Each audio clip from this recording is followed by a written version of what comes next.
it's important to remember that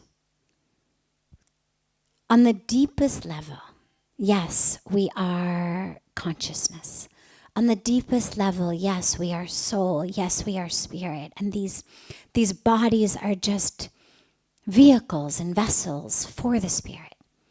And so to put a lot of time and energy of our minds into what our vehicle or vessel looks like is counterproductive. I'm either focused on the pimple on my nose, or I'm focused on connecting with consciousness. You can't simultaneously be looking out and looking in at the same time. If I'm meditating deeply inward, I may be aware of the pimple on my nose. It's not that I'm no longer aware of the fact that it's there, but my attention isn't focused on it. In the same way that I may be aware of the fact that it's hot out, or it's cold out, or it's windy, or I'm having allergies, or my knee hurts. I may be aware of all of those things, but my focus isn't on them. My focus is on connecting with the soul or spirit. That being said, the creation is beautiful. And to engage in beauty with the creation, there's nothing wrong with that. Painting pictures of the creation, whether it's people, whether it's mountains, whether it's trees, whether it's flowers, taking photographs, whatever art form we may be in, whether it's beautifully depicting that which already exists, or whether it's bringing more beauty to that which exists. Either way, there's nothing wrong with loving beauty in the creation. And if what people want is to cut their hair a certain way or wear clothes in a certain way, nothing wrong with it. There's nothing in spirituality that says, thou shalt dress only in potato sacks. I mean, yeah, we have a history of saints and mystics who wear potato sacks, or who wear blankets, or who wear, nothing.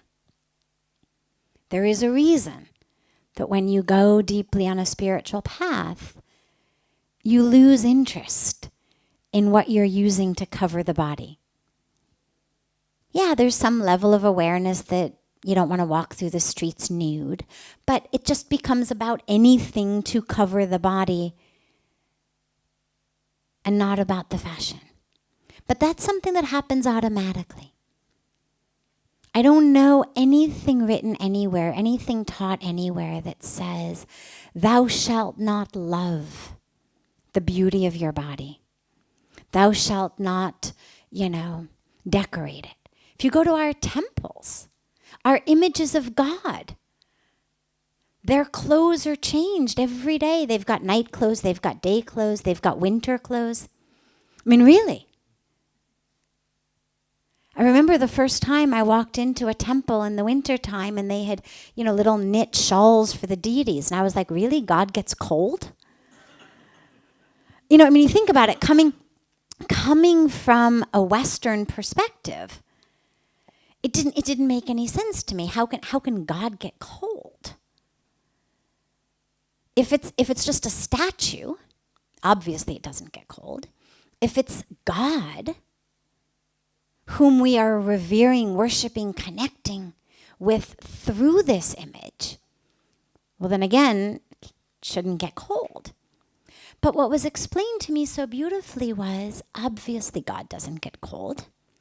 But when we worship God in this form, then obviously we're also going to do everything we can to make it as beautiful as possible. And that in this tradition, we personify the divine. And God doesn't mind whether we connect with God in form, no form. It doesn't matter. We talk about this almost every night. And so if I worship God in the form of Krishna, and so in my mandir, my statue of Krishna, or my statues of Krishna and Radha, whatever form I'm worshiping the divine in, and I've got beautiful little, knit shawls for them. Well, that's my devotion. It's not that God gets cold. It's that this is my love and devotion to beautify the image of God. Go to any of the temples and you'll see the clothes on the deities are extraordinary. The amount of time and energy that the people who prepare the deities go through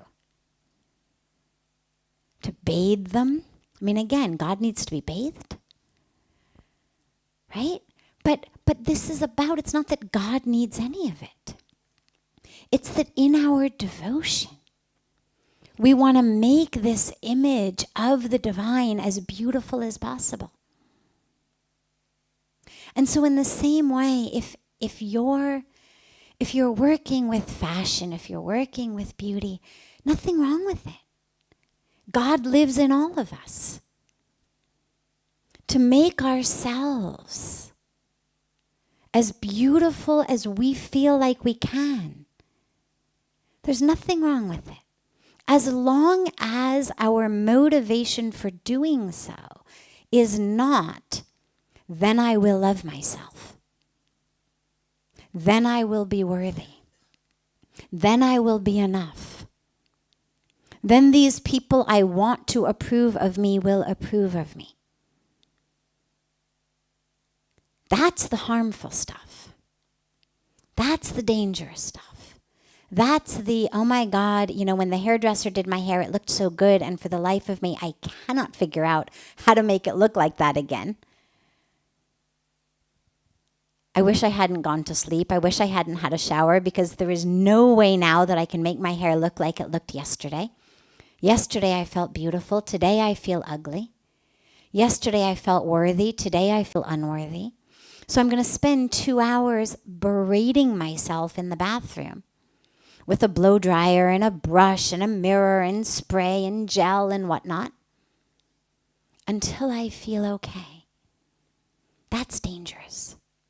Because what that's saying is not, let me beautify this body, which is a vehicle and a vessel for the divine. But until and unless this vehicle is beautiful, it isn't divine. And those are two very different things. And it also implies that God has a specific preference for what beauty is. That God prefers certain skin tones, God prefers certain hair colors, God prefers, complexions that don't have pimples on their nose to complexions that do have pimples on their nose. And again, there's nothing I've read that says, thou shalt be beautiful and pimple-free. Nowhere.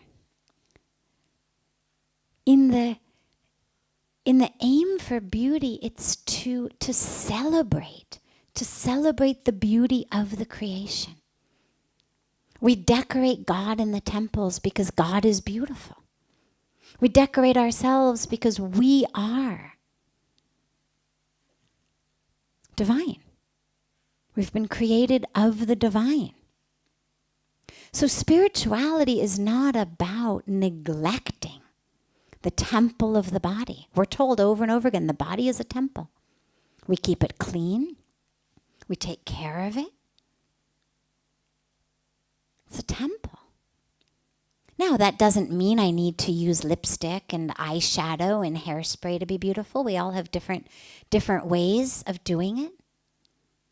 In the same way that there's different temples who dress their deities in different ways. Nothing better, nothing worse. But the point being that being engaged in fashion, being engaged in beauty, there's nothing wrong with it. If people want to beautify their vessels and their vehicles, why not be an agent of that? Sure. As long as you don't perpetuate the myth that through what you're doing to their hair, through the clothes you're giving them, that you are increasing their worth. That you're turning someone who's not enough into someone who's enough. That you're turning someone who should be embarrassed to walk out like that into someone who can feel proud to walk out like that. Our pride comes from the fact that we're divine, that we're whole, that we're complete. It's a pride not of ego, it's a pride of being a reflection of that which is perfect. And yeah, if I want to put sparkles and glitter on the perfection to remind myself that I'm sparkly and glittery because I'm divine, why not? And so if you've got this opportunity, actually, it's a very special opportunity, because what you're going to get is people sitting in your chair who feel like they're not enough, who feel like they're not worthy. And you actually have the opportunity, while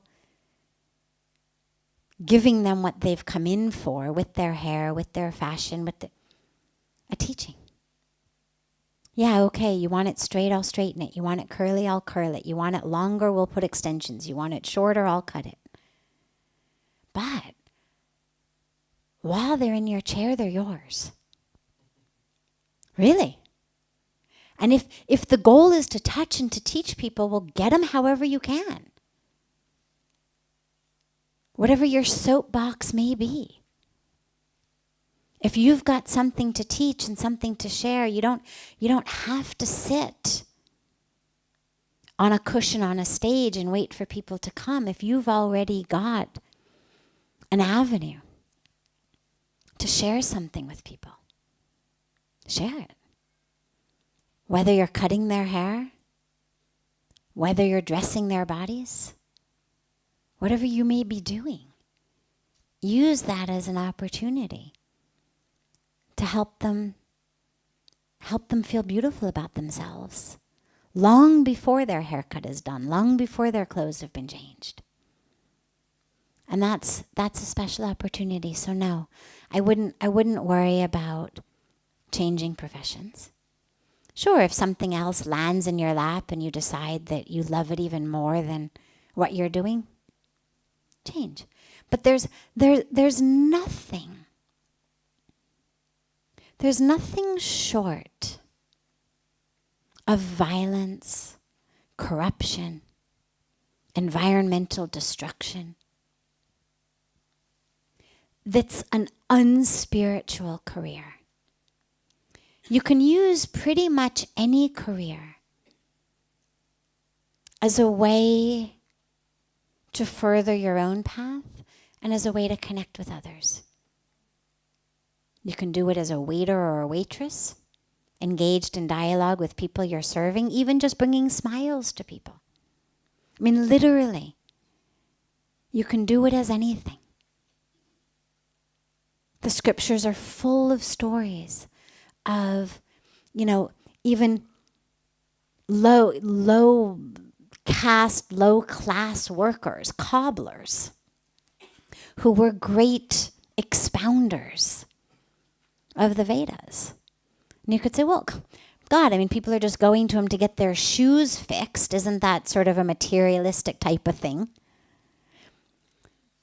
But he wasn't just fixing their shoes. He was fixing themselves. Not just sewing their shoes back together, but literally helping them sew themselves back together. So whatever you've got, use it. Use it as a way to reach out and to connect and to teach and to touch, because that's much more effective than standing on a soapbox on a street corner where nobody listens to you. At least as somebody doing hair and clothes, you've got them. You've got a captive audience. You may not be able to impact everyone, but slowly, slowly, slowly the ripples will will go. And as we all know, the greatest way, fastest way and the greatest way to become beautiful is to smile. It's a wonderful expression that says smile. It improves your face value. And so if you can make them smile deeply from within in a way that makes their eyes light up, they're going to look more beautiful. They're going to feel more beautiful, regardless of the hair. So you've actually even done what they've come to you for, and more.